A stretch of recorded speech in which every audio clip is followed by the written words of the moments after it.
Ogni giorno mi inferma qualche imprenditore piuttosto che qualche pensionato che ha comprato azioni per assicurare una piccola eredità ai nipoti e tutti mi pregano di farmi portavoce presso i vertici della loro preoccupazione per il futuro. Ecco il perché dell'incontro, quasi a sorpresa, dell'altra sera in sala consigliare alla Loggia dei Grani.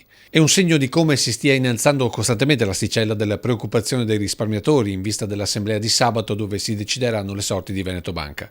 Per questo il Presidente ha cercato di fare chiarezza partendo dai sindaci. Bolla ha spiegato le ragioni che hanno portato a questa situazione e vi sono responsabilità sia locali sia nazionali.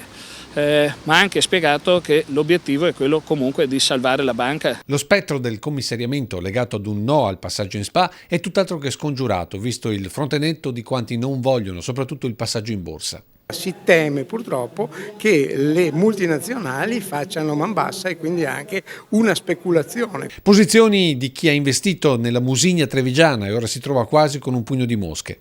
Una spaccatura con il fronte del sì che vede tanti investitori e tra questi anche molti sindaci. Il sì all'SPA perché la banca rimanga sul territorio e continui quindi a dare il suo sostegno al territorio locale. Poi c'è chi punta al rinvio dell'assemblea per capire meglio i numeri della banca, ma anche per definire altre strategie che potrebbero coinvolgere anche la regione in una sorta di operazione salvataggio. Si possono investire dei soldi, diciamo, di Veneto Sviluppo, quindi della regione, e indirizzarli appunto per il salvataggio di queste due banche.